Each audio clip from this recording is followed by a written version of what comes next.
Hey, everybody, welcome back to the show. I'm really excited to have my good friend Kevin Roberts here. He joined Investor Fuel a little bit over a year ago, and we just talked about that he had his best year ever over the past year and went from really a one-man band to a 14-person team. So we're going to be talking about scaling up your business through a team and building a business around that fits your lifestyle.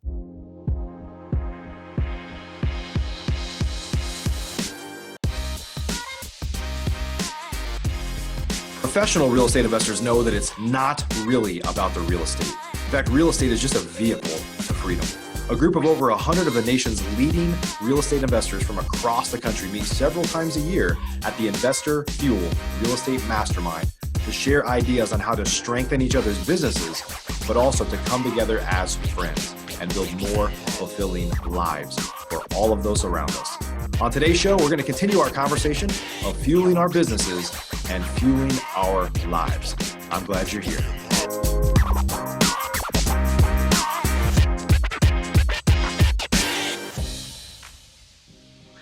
Hey, Kevin. Good to see you, buddy. Hey, good to see you, Mike. Thanks for having me. I'm excited to talk about this. It's kind of funny. We've been friends for a while now. We haven't talked in a lot of detail, and I didn't realize how big your team had gotten and all the things that are going on. And so it's going to be exciting to kind of pull back the covers a little bit, dig into that. Yeah, it's been a whirlwind 12 to 18 months. So I'm excited to kind of share. That's how growth is supposed to be. It feels like a whirlwind, but you're glad it happened, right? That's right.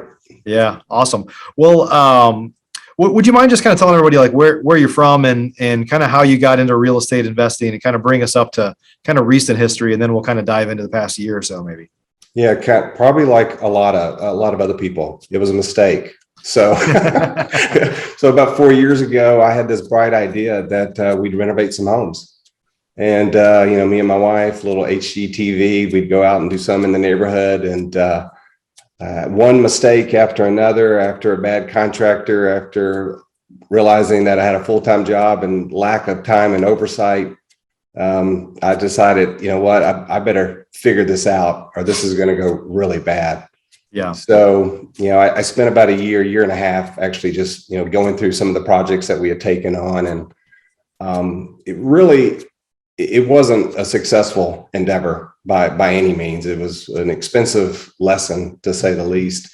But which isn't that uncommon, by the way. I think a lot of folks that get into it, especially if your catalyst to get in was HGTV or the idea of flipping houses, because that sounds like a fun thing to do. I think there's some early war wounds that those folks often have. Oh, sure. Because, every house needed a wall moved and, let's open this up. And, right. I turned every $50,000 rehab into $150,000 and, lost money. So, I mean, it was a pretty bad deal. But at that point in time, I did still have the bug and, not necessarily the real estate bug. I kind of like the opportunity set in real estate, but I didn't know exactly where my path would lead. That's the thing about real estate. There's so many different paths for people to take, short-term rentals and long-term rentals, and I'll do new builds. And so I really I had to stop and just kind of pause for a little bit and say, okay, I don't want to be out of this business, but I better figure it out. And so at that point, I was reading a book. I think it's Gary Keller, The One Thing. Yep. And that was probably really good for me because I'm a squirrel type of guy. I like new ideas and I like to chase them and try them out. But, it really said, I better figure out what my one thing was. And at that point in time, I said, I want to be in real estate. I better figure out how to get really good at marketing and finding my own off-market discounted deals. Mm-hmm. So I decided wholesaling was where I'd start. So in 2019, we started the first revelation of a wholesale company, and I went out and hired a mentor, and I got some really good training. In fact, I did. It was very basic training, but that's what I needed at that point in time. It's like, here's your task, go out and do it. Yeah. And so that was the beginning of what, for the most part, our business looks like today. We're primarily wholesaling, but we are now flipping again and doing some wholesaling and doing some things to continue to increase margins. That's great. And that was right around the time, I guess, where was the time we met? The first time we met physically, I think, was in Salt Lake City, right? Or Park City? Is that Yeah, right? somehow I hijacked your trip to Park City. No, it's funny because we do, for those that don't know, Investor Fuel, we have 4 big quarterly mastermind meetings, but we also do 2 or 3, call them fuel retreats, and they've evolved and changed over time, but kind of a boondoggle, if you will. We go away and we all talk shop, but we went snowmobiling and did some other fun things, have dinners together and just kind of hang out. And most of the people there had been in the group for a while and they went to the retreat. Your very first event was actually to come to the retreat, I think, which is totally fine. But that was your first experience with Investor Fuel, which is not the same as the mastermind. It's very different, much smaller, a little more intimate, right? But probably a pretty cool way to get in, to not be overwhelmed by 150 plus people in a room and just sitting around a table with, I think we had probably a dozen people out there or something. It's relatively small, right? It was great. And I thought, wow, we're going to sit around in the mornings. We're going to get up, have coffee, and just talk shop. And everyone kind of told their story. I got to tell my story. We all gave feedback. And then after around lunch, we hit the slopes and we went snowmobiling and we had a great time. And then we did it all again. I was like, this is exactly what I need. Hey, how about, figuring out how to build your business, which we're all obsessed with our business, right? Anyway, and then let's go have some fun too with some guys that are all gals that were like-minded. Yeah. Yeah. So for about the last 18 months or so, you've been on this kind of journey to go from turning this from kind of a hobby or a nice little business, right, into something bigger than that. Maybe you can tell us a little bit about that. Yeah. So obviously I started where most people, just me, I'm taking all the phone calls, I'm sending all the mail out. I'm doing everything. And then I decided to hire a VA. And, what I started to realize early on, although I couldn't do it as soon as I'd like to, because we really needed to see some revenue growth, right, is I needed to build a team. And that was kind of part of Fuel and being around like-minded people that had really already done it. And several people would say, you've got to have a full-time transaction coordinator. You need to get out of acquisitions. And so I basically, over the last 18 months, went from myself and a VA to, a team of 14 people today. The interesting thing about our team of 14 is it's a team of 14 people and we're fully virtual. There is no office space. I'm sitting in my home office. It's just me. And, we've been able to grow to a couple acquisition managers, a full-time disposition manager, a full-time transaction coordinator, full-time follow-up specialist now, lead manager. And then of course we do have a team of VAs. I still believe in VAs. I had my original VA, it was just me and her from 4 years ago. She still works with me. That's great. And I'm constantly looking for ways to challenge her, and she's been a good, loyal employee as well. So yeah, that was a challenge, but we have a great team. We have fun, as fun as you can have on building a business via Zoom, and I feel like that's kind of what we've done. Yeah, well, that's how it works these days. So, and I remember some of the early conversations at that very first event. I remember your margins were particularly low, and I think for a lot of folks that are a one-man band, a one-woman band, a real small team, and you're spread really thin, that tends to happen. Like you might not be the best at acquisitions, but you're making it work, or you hired the wrong person because you're a small team and you don't want to let them go because having them is better than having nobody. And I think when your team is smaller and you don't have a kind of a backup plan or backup to the backup or something like that, like what starts to happen is you make decisions because it's just the least amount of friction right now, but it's not necessarily the best thing for the business. And so we don't have to dive into your margins, but I suspect, because you're in Houston, I'm in Dallas, the margins should be generally pretty similar, but I'm guessing you kind of got those up quite a bit. I did. And in fact, I think sometimes the first thing about realizing that your margins are low, because unless you're sharing your information, unless you're seeing when other people open their books, you don't even realize what's possible. Right. And I think that's kind of where I was. I didn't realize what was truly possible. So, I mean, when I talk about like last year, 3X our business, we didn't necessarily 3X our number of deals. We kept the same deal flow, and we literally 3X'd our margins. Wow. And that truly came out of being in the room with other Fuel members as people were opening the books to their business. And I remember, another member, we're sitting there at the round table, and he says, "Hey, what's your margins down in Houston?" And I said, "Well, it's XYZ." He goes, "Ooh, that's really low." So I think that was my first moment. It was like, oh, I need to fix this. Not everybody understands that. That's really what we do. We look at each other's KPIs. We look at each other's deal flow, financials, cost per acquisition, cost per lead, all those things, because we're sharing those, one, to help that member hold themselves accountable and help hold them accountable. But also, when you learn what somebody else's numbers look like, it forces you to look inward and say, like, we're in the same market, or we're in a similar market. Why am I not seeing numbers like that? I need to sit next to that person at lunch, and we need to talk about this, right? And it's not just, my wife used to say, because my wife almost never comes to my own investor field meetings after 5 years. She's like, are these all just like boondoggles? You guys are just like finding some reason to go like screw around and drink beer. I was like, well, it's a little more than that, Yeah. Yeah. And I think at the time too, when we first met you, you were, and a lot of people do this, it'll resonate with a lot of people. I think you were selling a lot of your deals to the same people because it was easy out of convenience, right? And not necessarily putting a lot of focus on dispo to maximize profit. It's just like when you're small and you're running and gunning, you're just like, I sold another one. This is the easiest way to sell it. I can pick up the phone and call one person, but that might cut your margins in half. You just don't know it until you put it out there to a bigger audience, right? Yeah, I think there's probably 4 or 5 things, probably key things that I did after that first fuel meeting that changed my business to where it is today.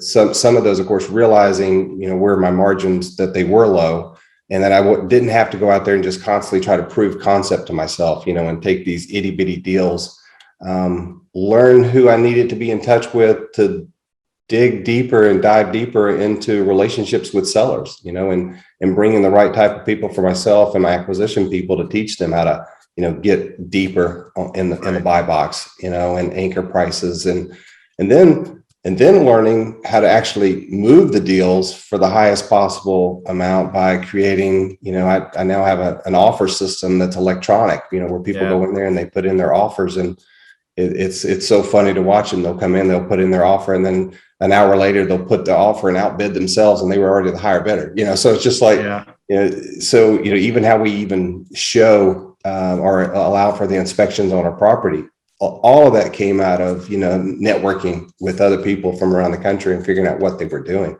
And all those little things, you think, they say, well, that's really simple, but a lot of people just aren't doing it.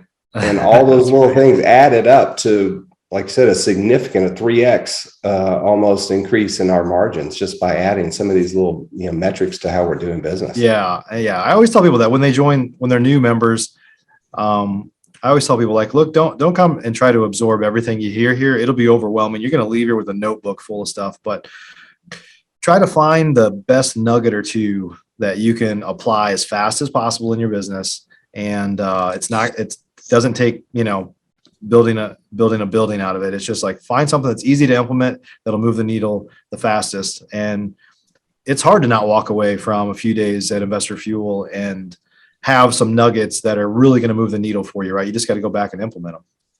Yeah, I think the hard thing sometimes, and you have to change your mindset a little bit, is because there's a lot of successful people in the room, and they all do business very differently.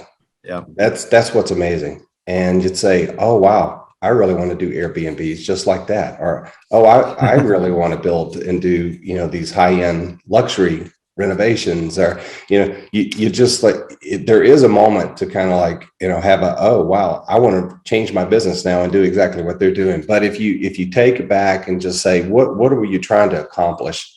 And I had this, actually, somebody said this to me, because at the tables, a lot of times we'll actually share, and you've asked us a lot of times to say, hey, tell me what's going on in your business. Tell me what your challenges are. Tell me where you feel like you're missing out. And mine was, hey, I've got this business, but it's not really a real estate business. I should own rentals, or I should be doing, all these different passive income type of things. And one of the members said, he goes, how about building a business that runs on its own? That sounds like passive income. Yeah. And that was early on. And that's kind of where it hit me, because I felt so bad that I wasn't, I didn't have 100 rentals in my portfolio. It's like, oh, you're a real estate investor, but you don't have any rentals, so you're not really a real estate investor. That's not true. I run a company, and it's a growing company, and real estate is the centerpiece of what we do. And the beauty is that tomorrow we could change it and we could add rentals if we so desire. That's the bloodline of where we're getting our flips from right now. Yeah. Well, we get to cherry pick which ones we want to take down and be very careful. And I have to go back to what I did to myself 4 years ago, and start taking on projects that I don't, just because that's the only deal that somebody's showing me today. Right. Yeah. So those are just one more piece, one more thing that, you kind of have just this moment of realization about, what you're trying to do as you continue to try to grow. That's where this business gets good. When you have a team in place and your business can run without you involved in everything, then you've kind of earned the right to go try something new, right? It's almost like I've got this thing that's working. I don't have to worry about paying the bills. I don't have to do everything in my business anymore.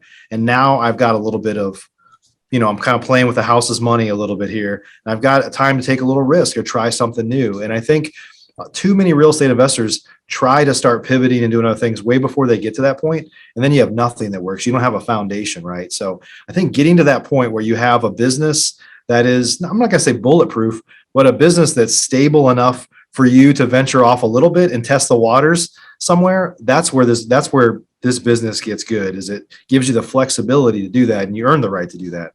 That's right.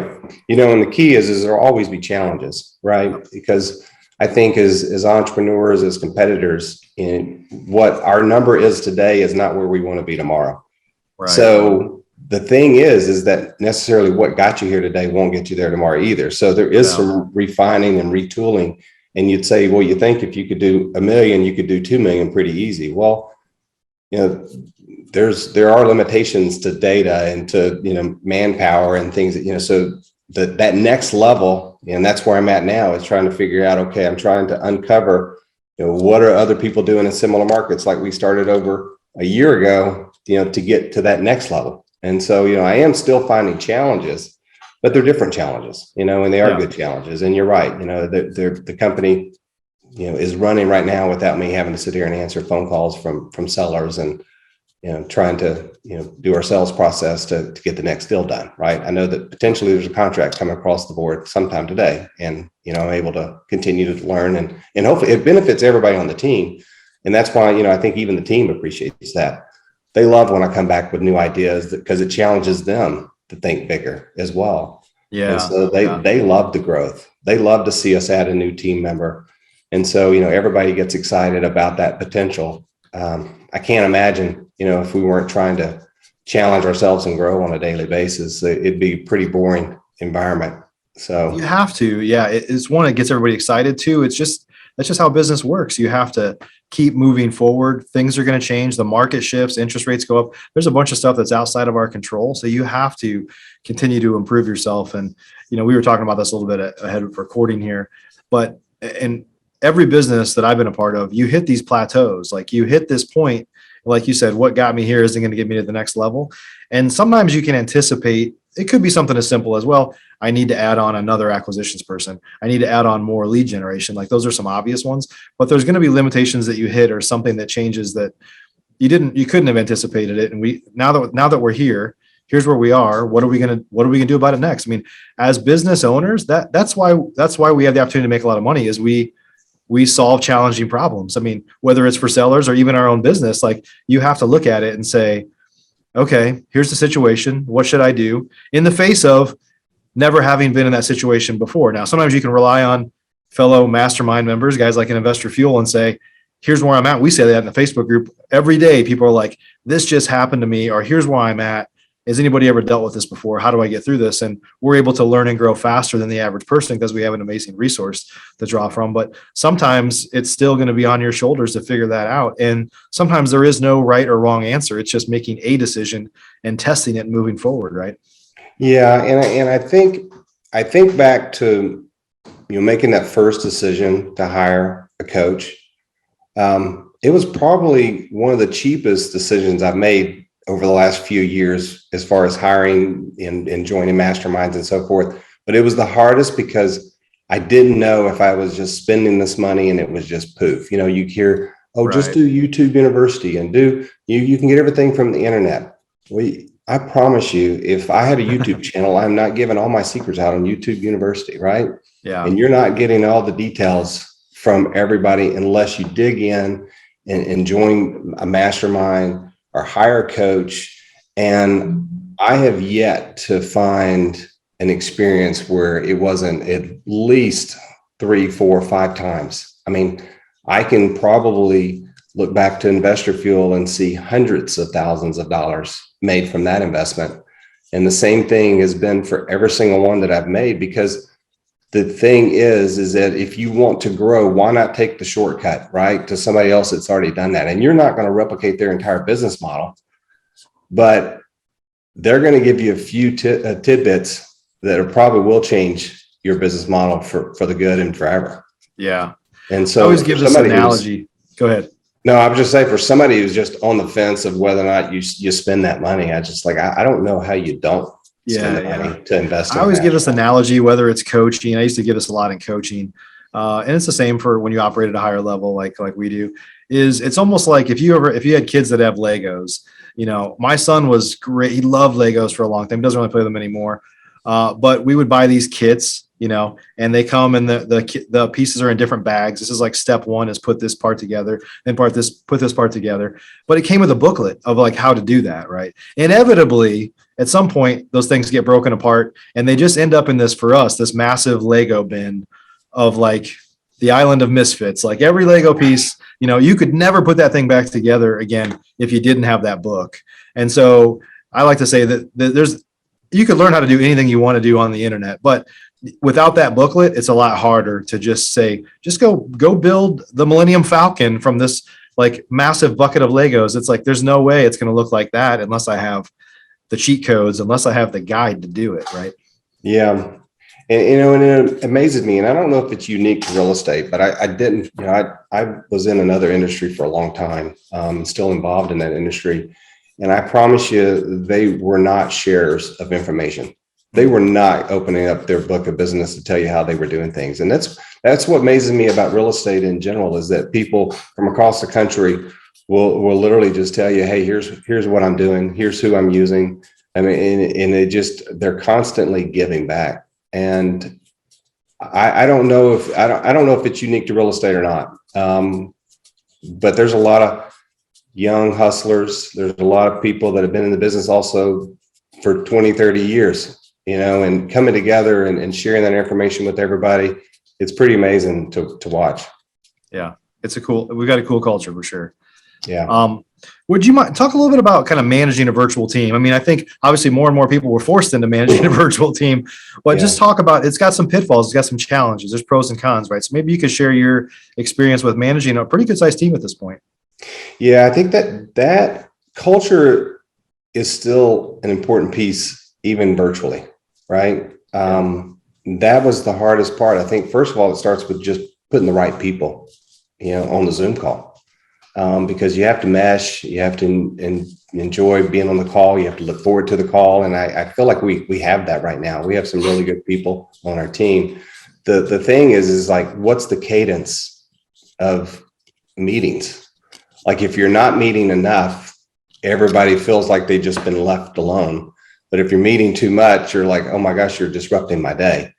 So we've gone through a lot of that. And in fact, trying to find the exact time of day and the exact day of the week that makes sense. And we've actually started to learn that less is more. So, you know, Monday's a big meeting day because for us is, you know, we like to kick off the week. We like to start with just to kind of I open my books too to my team. So like, there's no secret about what our business is doing. I do the same thing that I would do to anybody else, but we share all our KPIs. We look at everybody individually, what they're doing. We look at what the team closed last week. We look at what's upcoming. And then we also, what I've done is done some of these, you know, big projects. Every quarter we establish some big projects for each team member, and we review those on Monday as well to make sure that they're staying in progress. And then after that, really, we kind of, Thursdays are our big day for meetings when we're just reviewing kind of what's happened through the week and making sure, you know, Thursdays and Fridays are really, really active days for us with closings and everything else, making sure everything's on board. And it gives everybody a chance where they don't have to constantly ask, hey, what's happening with the Main Street property? You know, they know it, you know, Thursday morning, they're going to get an update. And so it allows everybody to kind of operate individually, but yet come together for really only 2 or 3 times a week. And then that's really been our cadence that seems to be working. We're always, every once in a while I'll ask somebody, like we used to have a Wednesday meeting, and I just literally canceled it last week. I was like, I think this is too much. Like, you're losing momentum by having to stop and get on the phone with me. Yeah. If you need me, I'm always here. But for the most part, I'm going to let you keep your momentum, and then we'll just do one-offs from there. And so we do spend a lot of one-offs, Skype calls and so forth as well, though, too, just if anybody has any issues. And I'm always available to kind of look through deals and everything, look through deals with people. Yeah.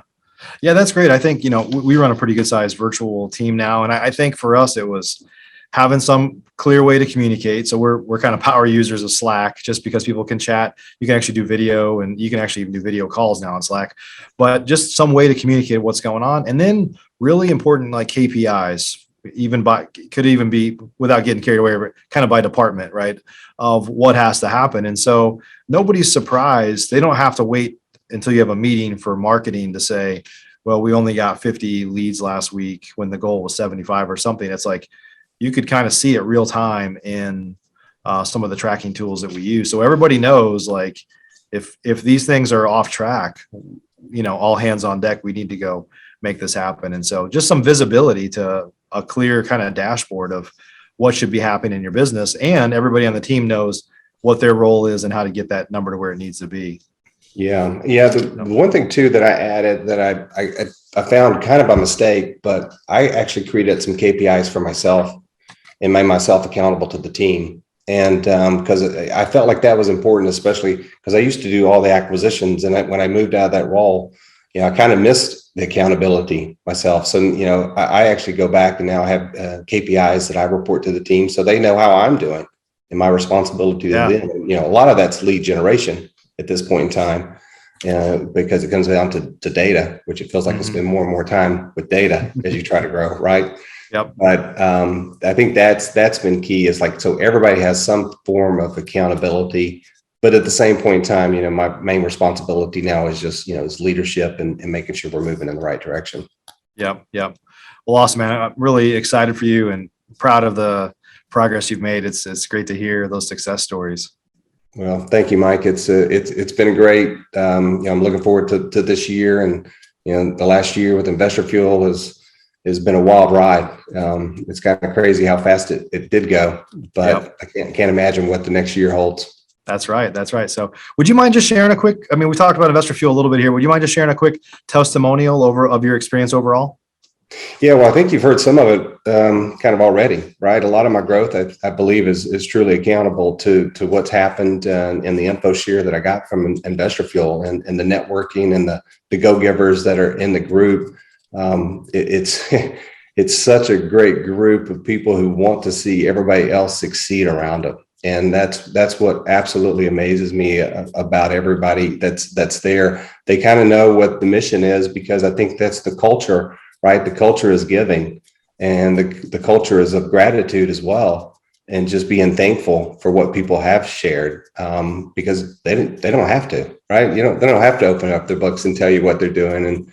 And so I think that, to me, the best thing is, again, go giving and gratitude. And that's why Investor Fuel, I think, will continue to be successful. That's great, man. Thank you. Yeah, it's a weird feeling. And I talk to, when we have new members, we have an onboarding process, and I tell folks, like, what's a tip? And maybe you felt this yourself, even, is somebody comes on and we talk about, we have a culture of giving, like share first, and you'll get back tenfold what you gave, and people hear that. And I think generally people want to give and share, but people are a little nervous when they first start. And then what I've seen before is, we do hot seat presentations. So people have turned in their presentation and they're like, I need to redo it. Like there's more I want to add. Like, I feel like I need to give more, or I feel like, I didn't come prepared to give as much as what I feel like I need to now, and stuff like that. And it's just a cool thing of this, like, this snowball of giving and getting back and getting so much that you want to give more. It's a really cool thing, especially for entrepreneurs, because there's so much knowledge in that room, right? It's like there's anything you could ever want is in that room, and the ticket price is to give, and you'll get back whatever it is you need. It is funny, as I prepare every 90 days to go, you're always thinking, it's like, I need to give more. You know, how can I give me, you're just kind of going through, it's like, what in my business can I share? You know, and a lot of times sometimes it's just sharing your experience. You know, it's not like coming up with some creative thing, just share what's going on in your business. And because somebody else is going through that, or somebody's already gone through that, you know, same issue. And just sometimes hey, here's what I'm going through. Here's my struggles. And what happens is you see about 5 hands raised in the back of the room and say, you know what, I did that last year. Here's what I did. And that's the real gift, right? Share your struggles and then just wait for the feedback. Yeah. Well, we all have them for sure. That's for sure. And there's more coming. Yeah. Well, Kevin, hey, if folks wanted to connect with you in any way, you're obviously operating out of the Houston market. If they want to connect with you in any way, where should they go? Yeah. Best way is probably just to go to Facebook, you know, Kevin Roberts on Facebook. And I'm happy to connect, you know, friend request me or send me a DM. And, you know, anybody has any questions or, you know, you want to connect, jump on the phone. I'm happy to. I love sharing, and you know, I love hearing what's going on with somebody else's business, and you know, I'd love to connect with you.